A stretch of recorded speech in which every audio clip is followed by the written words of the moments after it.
నమస్తే సార్. చంద్రబాబు అన్నగారికి నమస్తే. ఇదివరకు చంద్రబాబు అన్నగారు ఉండగానే ఈ ప్రాబ్లం స్టార్ట్ అయింది సారు. ఇదివరకు చంద్రబాబు నాయుడు గారు ఉండగానే ఈ ప్రాబ్లం స్టార్ట్ అయింది సారు. ఆరికి ఇది చేయలేదు. 1100 కోట్లు ఇస్తామన్నారు. ఎంత ఇస్తారో తెలియదు కానీ జగనన్న కొంచెం సభ పెట్టారే తప్ప మాకేమీ సరిగ్గా డబ్బులు అందలేదు. మా ఏజెంట్ల మీద చాలా భారం పడిపోతుంది. ఏజెంట్లను అందరినీ కస్టమర్లు వచ్చి మీరు కట్టించారు కాబట్టి మీరు తెచ్చిపెట్టండి అంటున్నారు. ప్రతి కస్టమర్ మా ఇంటికి వచ్చి గొడవ చేయడమే తప్ప మీటింగ్కి రండి అమ్మా అడుగుదామంటే మీరే పట్టుకెళ్ళారు కాబట్టి మీరే తెచ్చి సరిపెట్టండి అంటున్నారు. ఈ బాధను అర్థం చేసుకుని చంద్రబాబు నాయుడు గారు ఇదివరకు ఎలాగా పరిష్కరించారో ఈ సమస్యను అలాగే పరిష్కరించాలని కోరుకుంటున్నాం సారు. చంద్రబాబు గారు మరి వచ్చారు, ఏదో అందరికీ హెల్ప్ చేస్తాం, సాయం చేస్తాం అని అంటున్నారు కాబట్టి మా అగ్నిగోల్డ్ బాధ్యతలందరినీ ఆదుకుంటారు, ఈ కష్టాల నుంచి గొట్టెక్కిస్తారని మేము ఆ పవన్ కళ్యాణ్ గారిని, ఆ చంద్రబాబు గారిని సదా వేడు కోరుకుంటున్నాం సారు. సెలవు తీసుకుంటాం. నమస్కారం. మేము వైజాగ్ నుంచి వచ్చామండి. వైజాగ్ బ్రాంచ్ మేము అగ్రిగోల్డ్ బాధ్యతలం. ఇక్కడ ఏజెంట్ కమ్ కస్టమర్ కమ్ మేము ఏజెంట్లుగా చేస్తూ కస్టమర్గా కూడా మేము ఉన్నాం సార్. కాకపోతే అగ్రిగోల్డ్ సంస్థ 1995లో తెలుగుదేశం ప్రభుత్వంలో స్థాపించడం జరిగింది. 2014లో తెలుగుదేశం ప్రభుత్వంలో చచ్చిపోవడం జరిగింది. సుమారుగా కొన్ని వేల కోట్ల రూపాయలు అందరూ కూడా ప్రజల నుంచి సేకరించడం జరిగింది.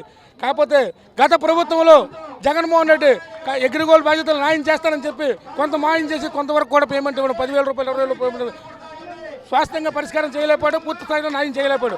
ఆయన మీద నమ్మకం లేక విశ్వాసం లేక మా అగ్రిగోల్డ్ బాధ్యతకు న్యాయం చేస్తుంది, చంద్రబాబు న్యాయం చేస్తాడని, ఈ కూటమికి న్యాయం చేస్తాడని ఒకే ఒక సంకల్పంతో ఆంధ్రప్రదేశ్ మొత్తం పేదరికం అందరూ కూడా అగ్రిగోల్డ్ బాధ్యతలందరూ కూడా ఒకే తాటి మీద ఒకే మాట మీద ఓట్లేసి అత్యధిక మెజార్టీతో గెలిపించారు. ప్రభుత్వం వచ్చి 9 మాసాలు అయింది. ఇంతవరకు అగ్రిగోల్డ్ సంఘం బాధ్యతల కోసం కానీ అగ్రిగోల్డ్ కమిటీ కోసం కానీ ఒక్క కమిటీ కూడా వేయలేదు, కనీసం ఒక మీటింగ్ కూడా పెట్టలేదు. ఆయనకు దీన్ని తొంగలో తొక్కేశారు. దయచేసి చంద్రబాబు నాయుడు గారు మీరు అగ్రిగోల్డ్ బాధ్యతలకు కానీ న్యాయం చేయకపోతే ఈ పాపంలో బంగాళాఖాతంలో మీకు కలిసిపోవడం ఖాయం. దయచేసి పెద్ద మనసుతో మీరు ఆలోచించి మీకున్న సమస్యలు అతి ప్రధానమైన సమస్య అగ్రిగోల్డ్ బాధ్యతలు. ఈరోజు మీరు గెలిచారంటే అగ్రిగోల్డ్ బాధ్యత వల్ల గెలిచారు. దీన్ని అర్థం చేసుకోండి. మీరు కానీ అగ్రిగోల్డ్ బాధ్యతలు న్యాయం చేయకపోతే జగన్మోహన్ రెడ్డి గారు పట్టిన గట్టే మీకు పడుతుందని హెచ్చరిక జారీ చేస్తున్నాం. దయచేసి రానున్న రోజుల్లో దీన్ని ముందుకు తీసుకెళ్ళి ఒక కమిటీ వేసి ప్రతి అగ్రిగోల్డ్ బాధ్యతలు న్యాయం చేసి ప్రతి పైసా ఇప్పించే బాధ్యత మీరు తీసుకుంటారని మిమ్మల్ని మనస్ఫూర్తిగా కోరుకుంటూ సెలవు తీసుకుంటాం. జగన్ గారి ప్రభుత్వంలో 9,000 కోట్లు మీకేం అందలేదా? జగన్ గారి ప్రభుత్వంలో ఖచ్చితంగా ఎంతో కొంత న్యాయం అయితే జరిగిందండి. అనుకున్న న్యాయం ఎంతో కొంత న్యాయం జరిగింది. ఆయన ఇచ్చిన మాట ప్రకారం కొంత నెరవేర్చారు, పూర్తి స్థాయిలో న్యాయం చేయలేపారు. కానీ నేను మాట ఇచ్చారు ఏదో చేస్తాం అనుకున్నాను. కనీసం 9 నెలలు ఇంతవరకు ఏమీ చేయలేపారు.